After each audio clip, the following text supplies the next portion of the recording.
You're listening to 94.4 FM, the Friday Sports Show. If your host, Jimmy Petruzzi, we're in the news local area around the world. Today we have a fascinating guest who's going to sort of give us insights into nutrition. Former Lioness Nutrition expert, Dr James Morehen. Welcome to the show. Great to have you on board. Yeah, no worries. Thank you. Good morning. So, what can you tell about this research, Doctor? What can we take from this sort of research in terms of girls at risk with diet deficiencies?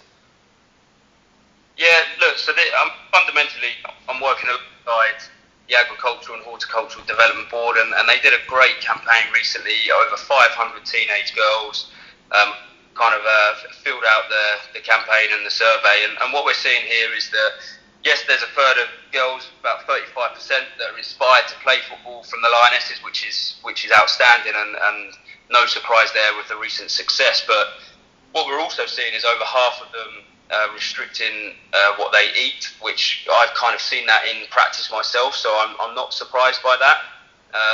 And then we've got just over 40, about 44% experienced tiredness, lack of energy in the last year, and then we've got a quarter actually diagnosed or suspect that they've got a vitamin B12 or iron deficiency, which again those numbers would probably stack up with what I've anecdotally seen in my practice as well. So that's the research, and they're the numbers. Yeah, that's sort of really interesting in terms of and sort of like what's your sort of take on what can obviously every individual's different, but what are some things that sort of the performers they can look into in terms of helping themselves getting some help around those areas, deficiencies? Yeah, well look, the positive thing here is that every section of that can be corrected with food, and fundamentally the areas that we would focus on with our nutrition strategies and education with the players would be an increase of red meat. Red meat is one of the biggest providers of B12 in particular, but also the vitamin B complex, as well as iron. So there seems to be a trend of young athletes, in particular female athletes, that shy away from red meat intake, and it's really important that they consume that at the age that they're at, because they're growing, they're developing.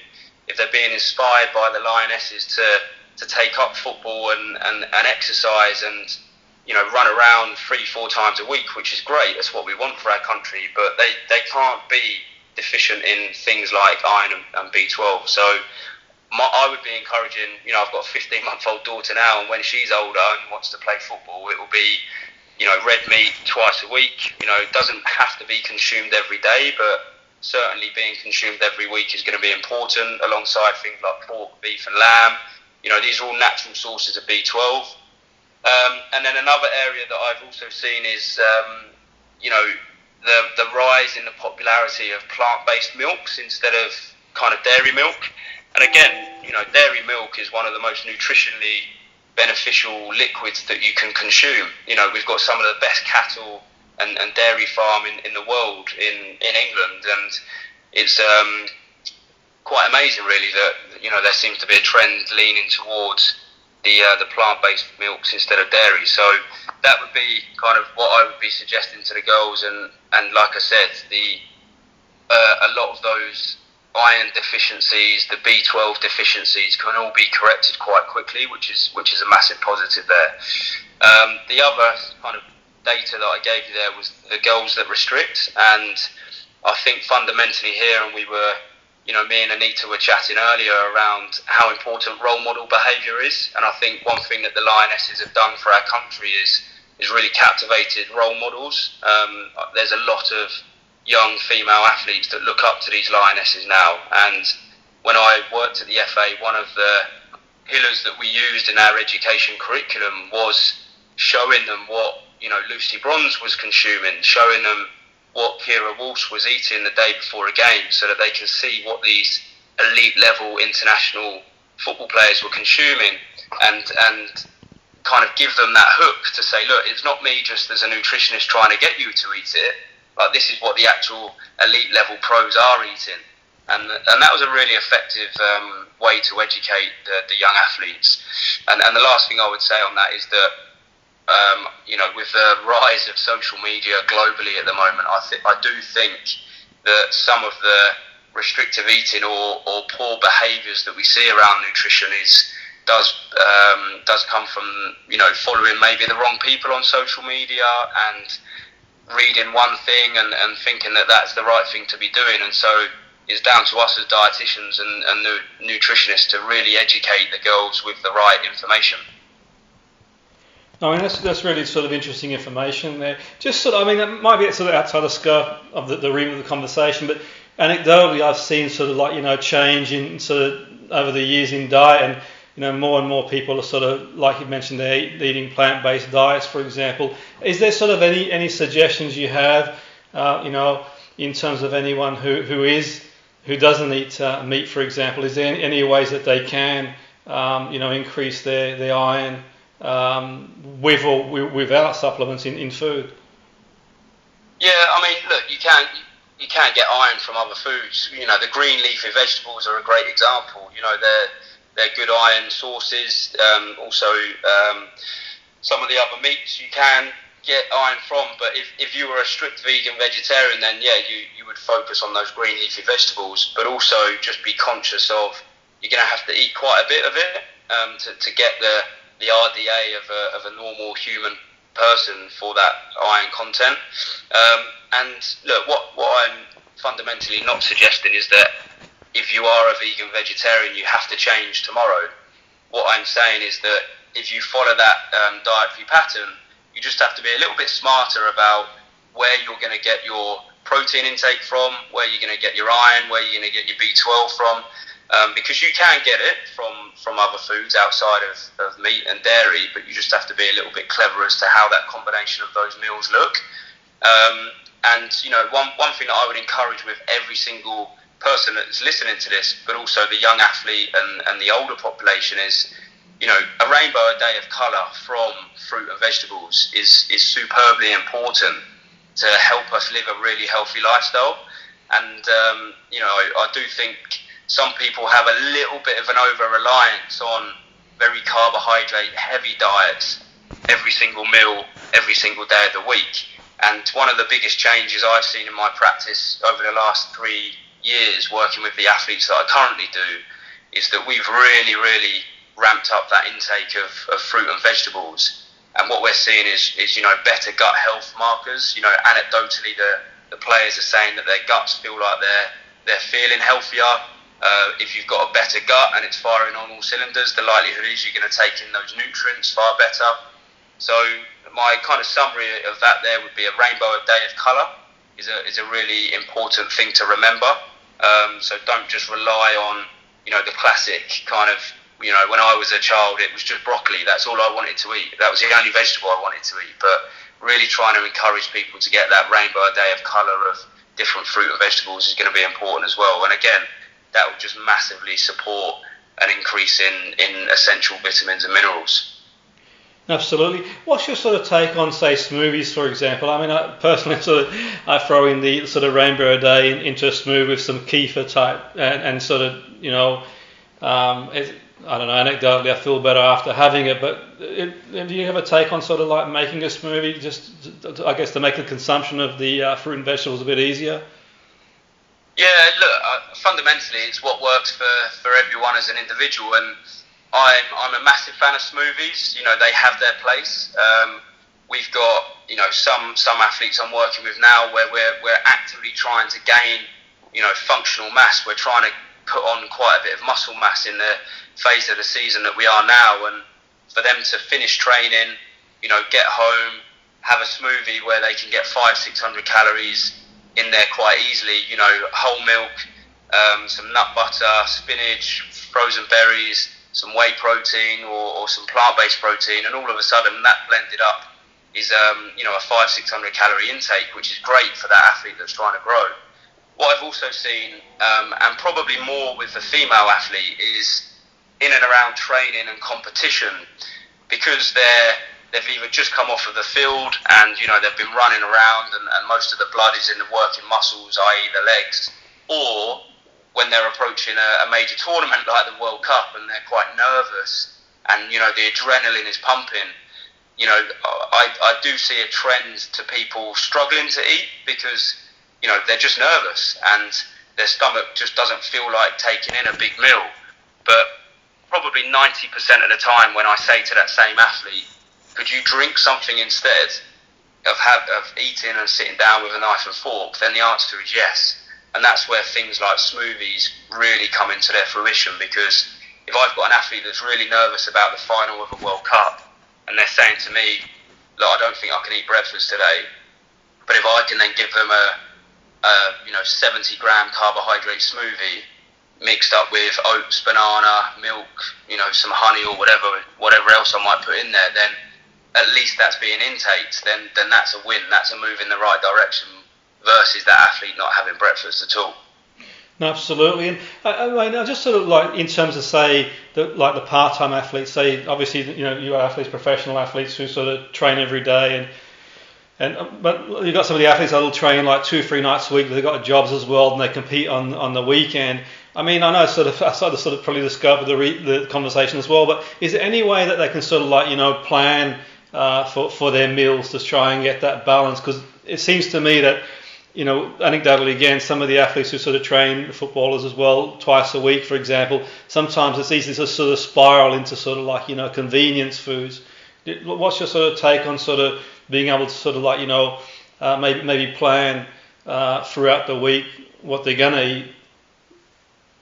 Yeah, I think fundamentally, if you're going to dial in on nutrition strategies, that's exactly the way to do it, Jimmy. And there's been some really good research from a colleague of mine, Dr Marcus Hannon at Liverpool John Moores University, and what they saw was that at that young age of 13, 14, up to 18, kind of academy football players, these young guys are burning 4.5, maybe 5,500 calories a day, and that's because they've got school commitments. They're running around at lunchtime playing football, they're doing after-school clubs, then they're going to football training in the evening. And when you add all of that up into a growing, maturing young teenager, then you've got a really high energy expenditure. And it was amazing when my colleagues, used to sit down with the parents and share that information, that research with them. They were gobsmacked, and they were like, wow, I'm probably under fueling my son or daughter without even realising, just because their expenditure is so high. So I think that, combined with, like what you've said there, when we've got these teenage girls that might have a Monday is a really busy day at school, then they've got football in the evening, versus a Tuesday where it might be they just do school and then they go home. That's what we then talk about in terms of nutritional periodisation, and it's really important to understand over that 7-day week, what days of the week is my energy expenditure going to be really, really high, and therefore those are the days that I need my energy intake to be elevated and increased, to make sure that I'm not restricting kind of food intake and providing my body with what we would term a low energy availability. So and that is really individual, because it depends on how many sessions you're going to train a week, how many sessions I train a week. But knowing that on a Saturday, Sunday really then allows you to prepare for the week ahead, get the right food in, make sure that you're taking the right kind of high protein, carbohydrate dense snacks to train in, to make sure that they've got the energy. And that's fundamentally what we're trying to do with the elite level athlete as well. It's a very difficult kind of tool to get right, but when you do get it right, you then get these world leading performances, and some of those lionesses leading into this World Cup, that's exactly what they will be doing. They will be fueling for the work required. The day before the game, they'll be really ramping up the carbohydrate intake to make sure they've got the energy. There'll be loads of things like lamb, beef, dairy on camp to make sure that they're not deficient in protein, B12, iron and calcium. So yeah, it's difficult to do, but when you do it right and you understand how to do it, then you can get some really good developments.